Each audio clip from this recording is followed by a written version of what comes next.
eu olhei essa carta aqui da totalidade, essa carta 18 do baralho da James Sans, que é um baralho excelente, falando da roda do arco-íris. E é justamente este assunto, ele tem me ocupado durante a minha vida toda. Esse assunto me ocupa, é o assunto da minha vida. Falar sobre, pensar sobre, ou buscar esse conceito, não só esse conceito, mas essa experiência da totalidade, da consciência mais expandida. Então, toda a minha vida é muito orientada para isso. E aqui no que a Jameson sugere, é justamente uma coisa que ela fala que é justamente o ponto que eu quero tratar aqui hoje. É a questão da aceitação da totalidade. O que é a totalidade? Não é um conceito abstrato, é a totalidade de tudo. E dentro desta visão mais espiritual, essa totalidade somos nós, todos. Na consciência abarca tudo, e, inclusive nós. Então nós somos a consciência, a árvore também faz parte da consciência, o gato faz parte da consciência. Então, antes de tudo, existe uma consciência que está por trás de todo o mundo fenomenológico. É Shiva e Shakti.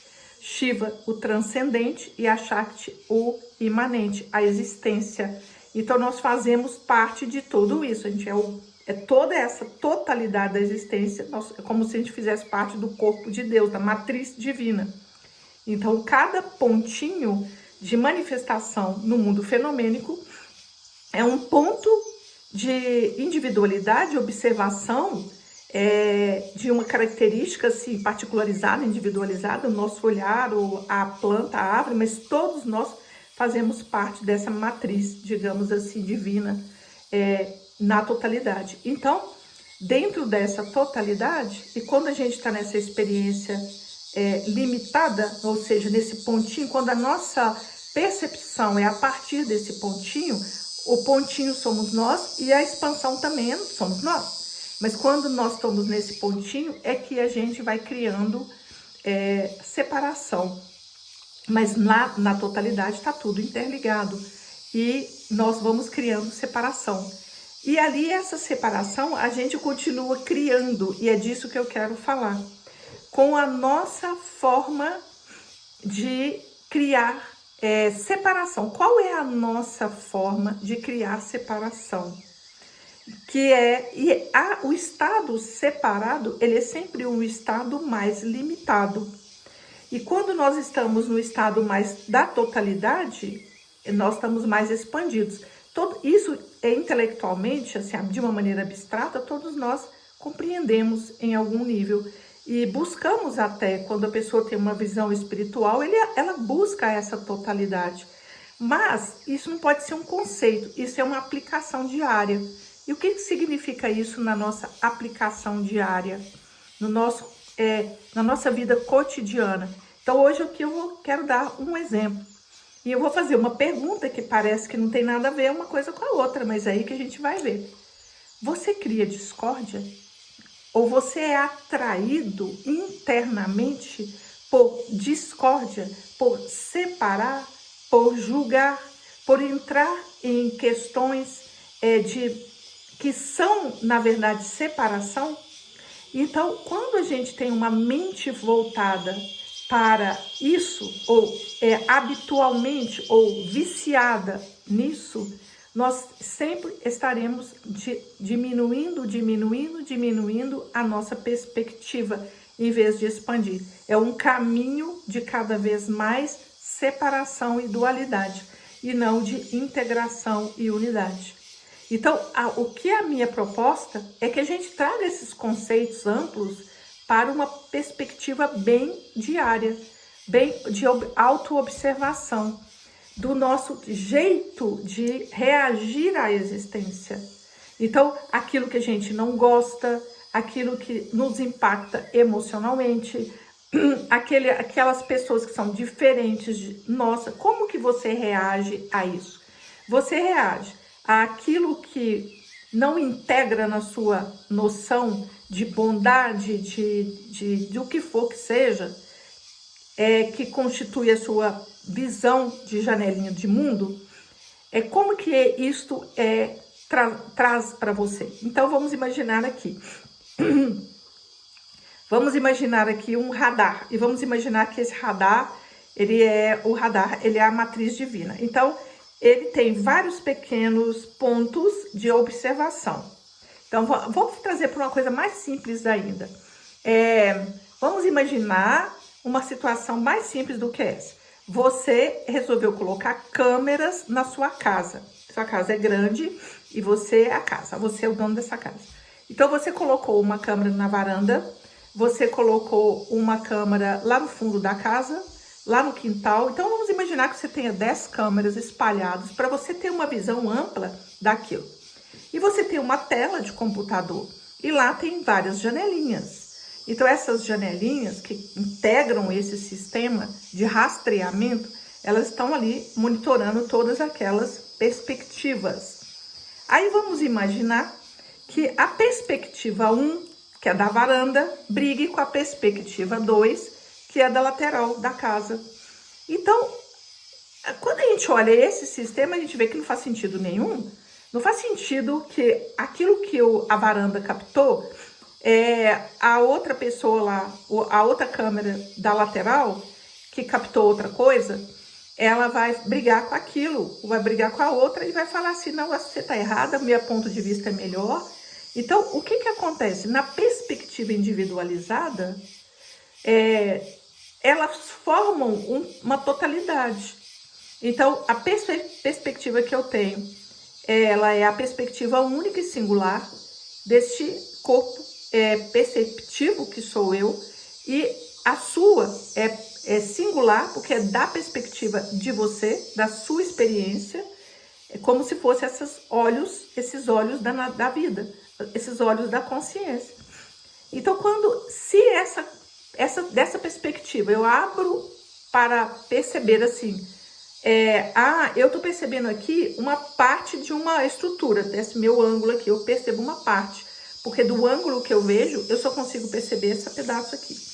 Mas essa pessoa que está do ângulo de lá, ela percebe um pedaço dessa mesma estrutura que eu estou percebendo um ponto e ela está percebendo o outro. Então, nos ensinamentos zen budistas, acho que é zen, não sei, hindus, tem uma historinha do elefante que é isso. Que vários cegos estão tocando os mesmos elefantes. Mas em vez de eu falar de cego, eu vou falar de visão. Porque eu prefiro, em vez de ser cego, alguém que vê. Então, então eu vejo um pedaço, o outro vê outro pedaço. E esses pedaços se compõem. Então, eles se compõem. Não há uma briga entre um que percebe essa câmera e aquela lá na lateral. Não há uma briga, mas nós brigamos. Então, ali começa a nossa dificuldade de perceber a totalidade. Por que nós temos essa dificuldade? Porque nós temos uma necessidade autoafirmativa de dizer que estamos certos, que este é o meu olhar.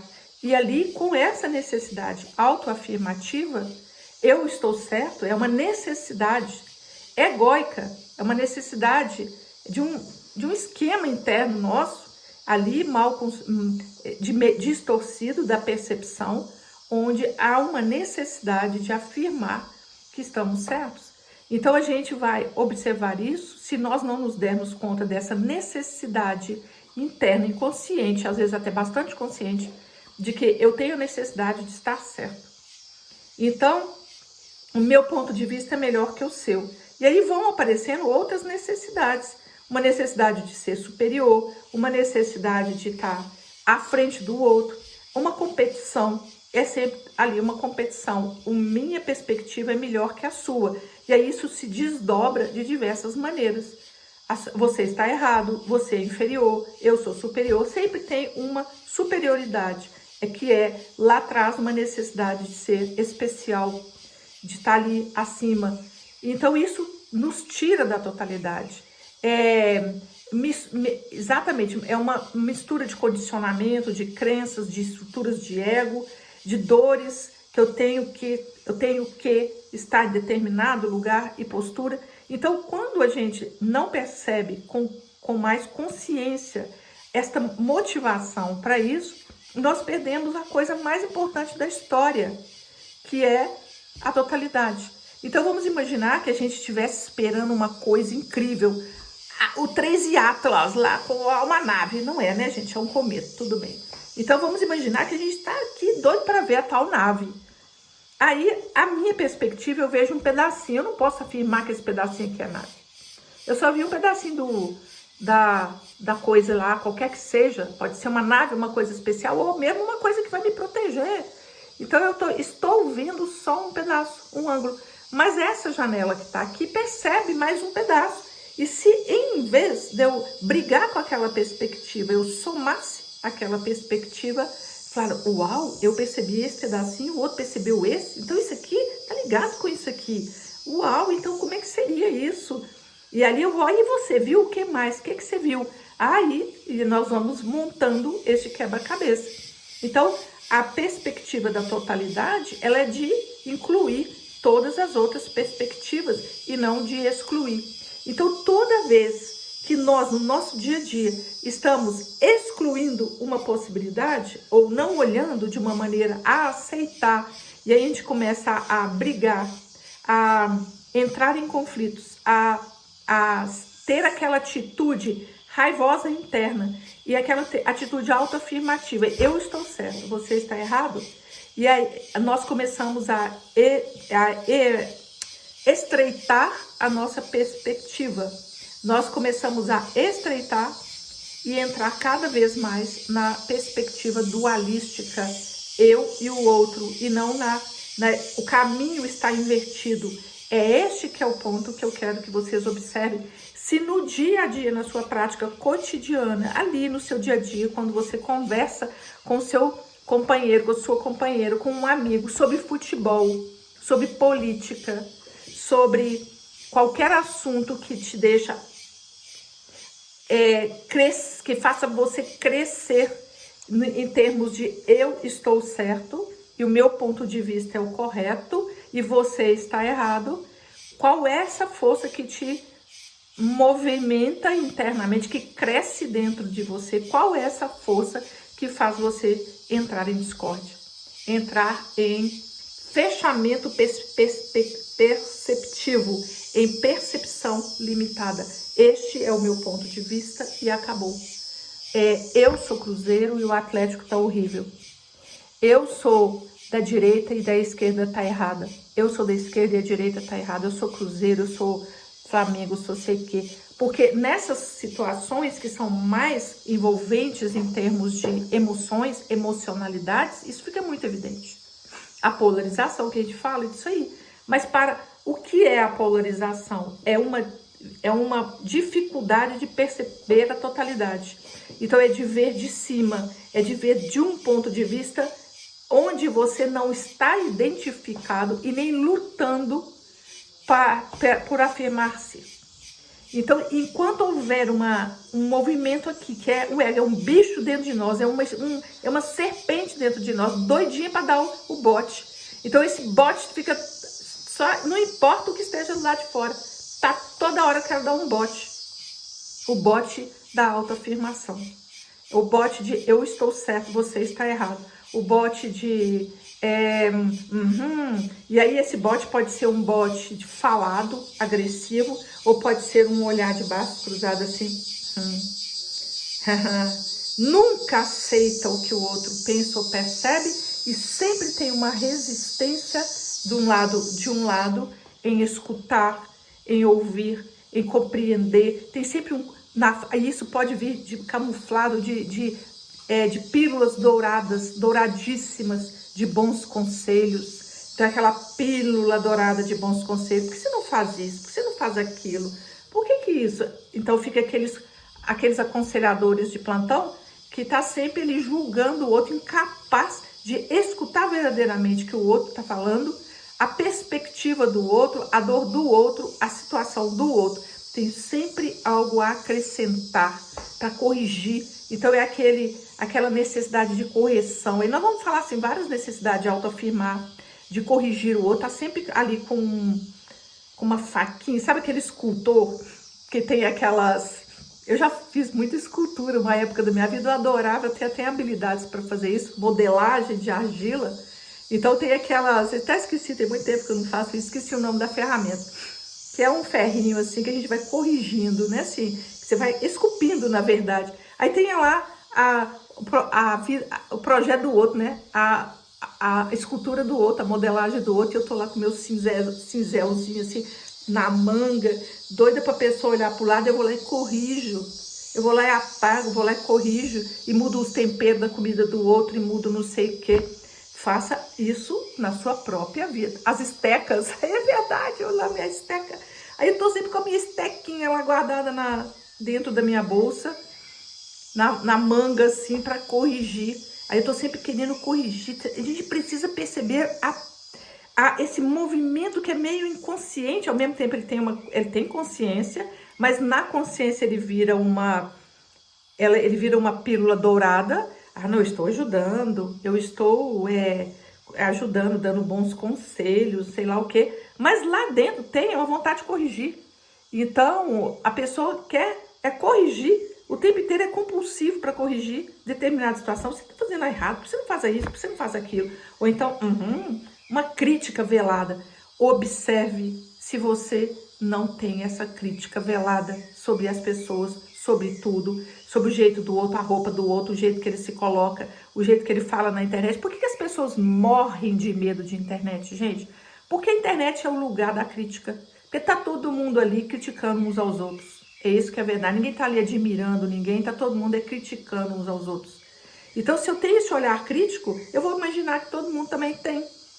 Então, ali eu tô lá, criticando todo mundo tá criticando todo mundo, também tô criticando todo mundo, e eu não corrijo esse defeito, porque é um traço muito egóico nosso, que a gente precisa observar. Essa motivação que ela vem com cara de beleza, de ótimo, nossa, eu sou crítico, estou ali, mas na verdade ela tá ali com essa necessidade de autoafirmativa, que é umas estruturas difíceis da gente perceber internamente no nível profundo, porque ela vai gerando muita coisa.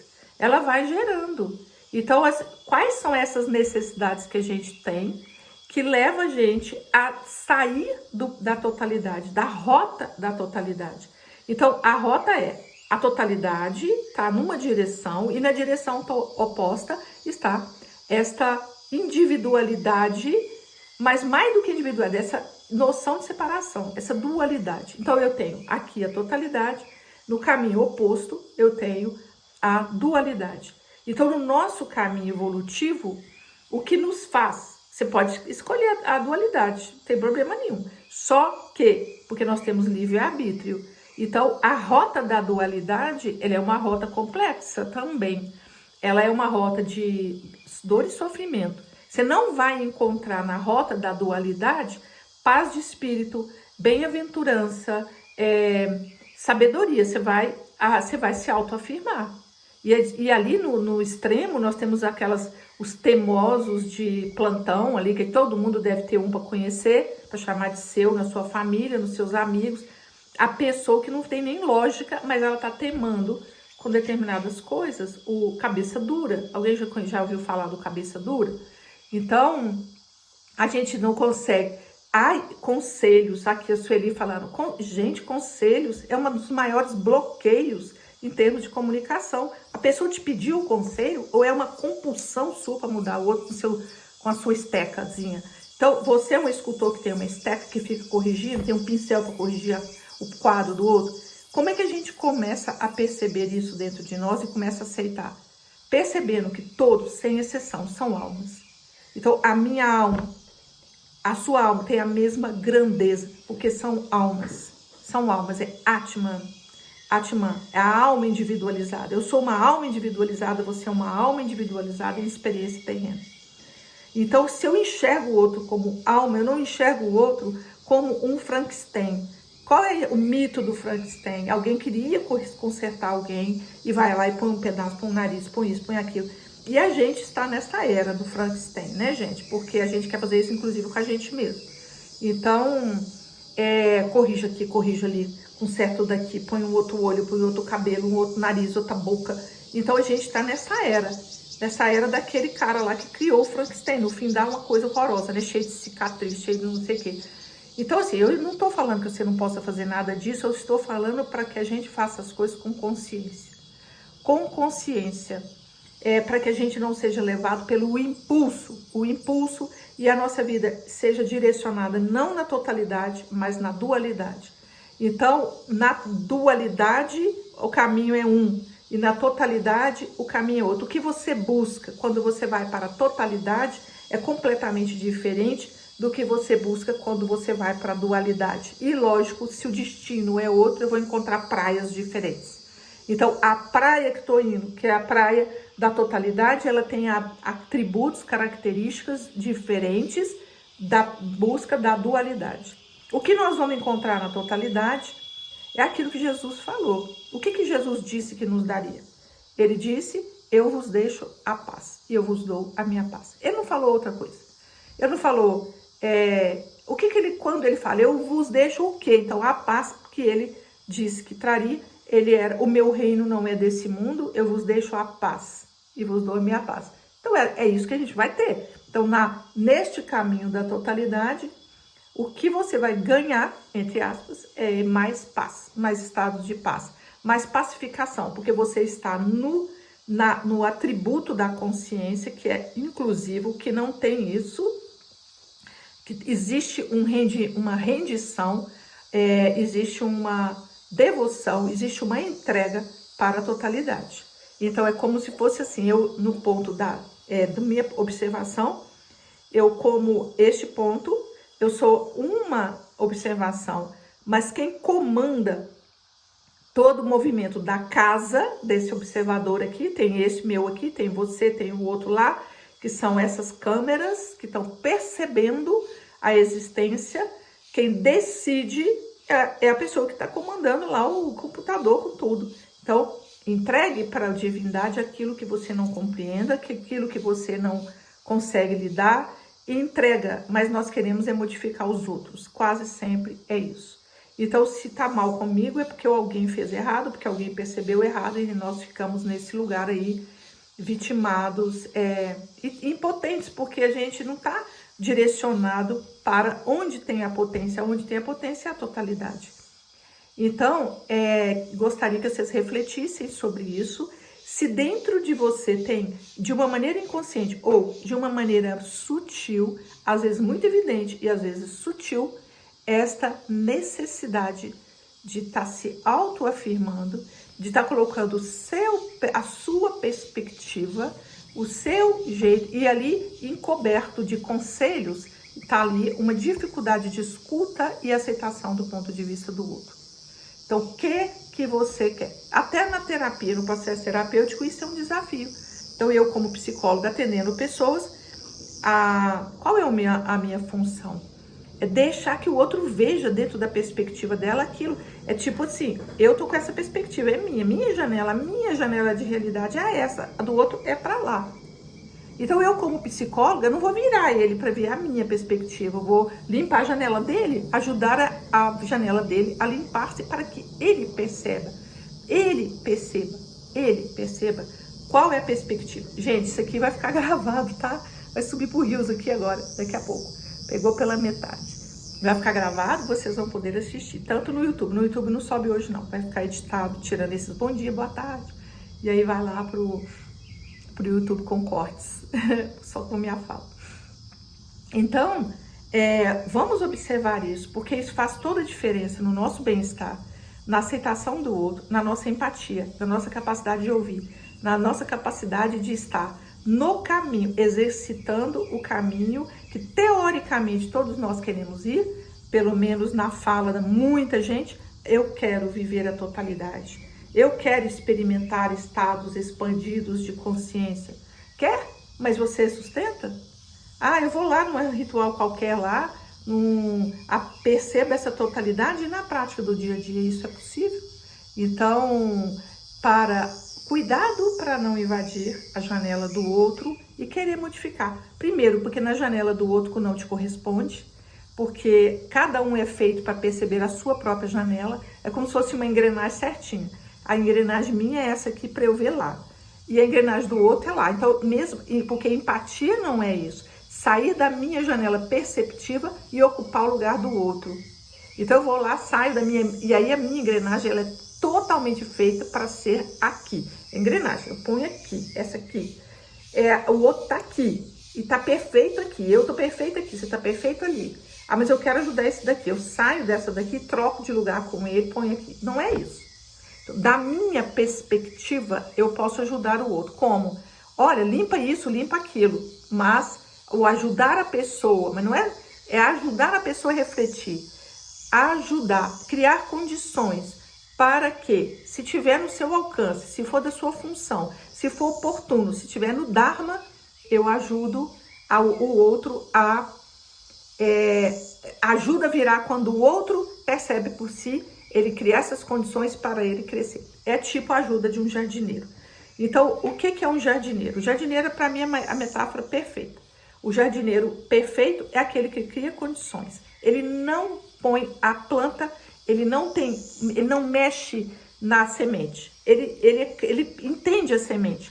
Ele fala, essa semente gosta de sol, então eu vou criar a condição, eu vou pôr ela no sol. A outra gosta de meia sombra, a outra gosta disso. Essa daqui tem necessidade de água e essa aqui tem pouca necessidade de água, ao contrário, ela gosta de ficar seca. Então, o bom jardineiro é aquele que cria condições, mas ele não pode, ele não tem a capacidade, porque ele não tem o DNA, ele não tem a essência divina que contém dentro da planta a mesma essência divina que faz com que aquele organismo se desenvolva na sua individualidade, ele tem dentro dele e fez ele. Então, a mesma essência divina que se expressa em várias expressões no mundo manifesto, está em mim, está nele. Eu não tenho condição de criar essa essência divina, ela antecede a mim. Então, eu, quando vou cuidar do jardim, o que eu tenho que fazer é perceber. Mas em relação ao ser humano, nós temos mania de querer interferir no DNA dele. Né? A gente quer fazer experimentos estranhos, e aí nós queremos mudar a natureza do outro para pô-lo do jeito que eu quero, na minha perspectiva. Então, assim, é muita arrogância, né, gente? Fala a verdade. Então,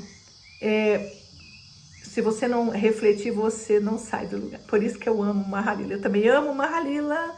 Então, essa live vai ficar gravada, tá aqui. E esses conhecimentos todos, que eu trago tudo isso, eles realmente são fundamentos da visão de mundo do Mahalila. Por isso que é importante também. Para quem eu sei que tem muitos alunos meus aqui, mas para quem não conhece, o Mahalila é uma grande fonte de sabedoria.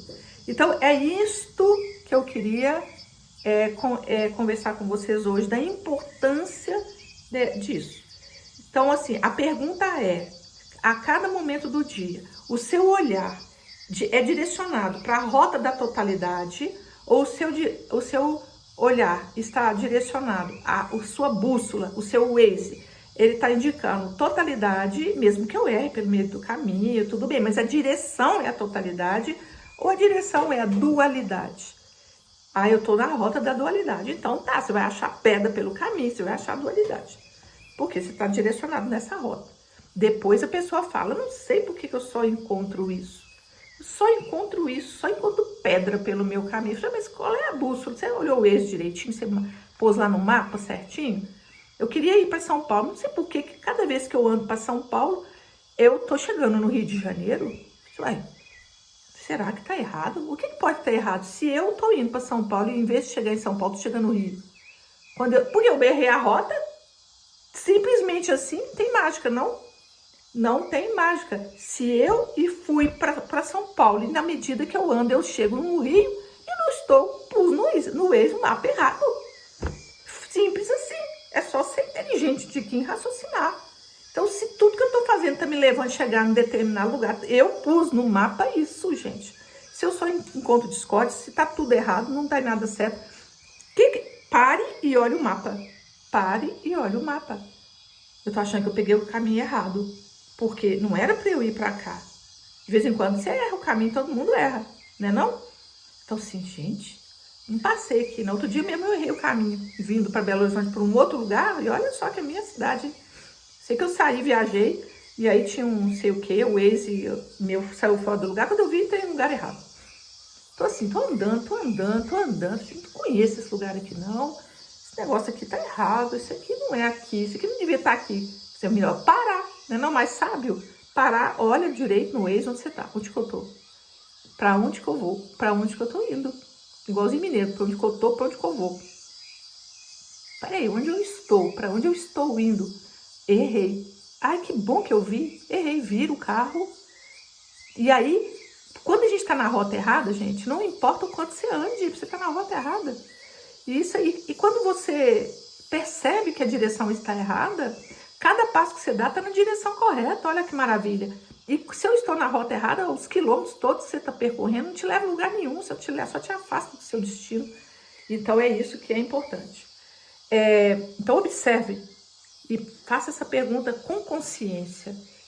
Tudo que eu estou fazendo, seja hoje na hora do almoço, na hora que eu converso com meu filho, na hora que eu converso com minha mulher, na hora que eu falo de política, na hora que eu falo de futebol, na hora que eu falo dos assuntos mais tensos que tem no mundo.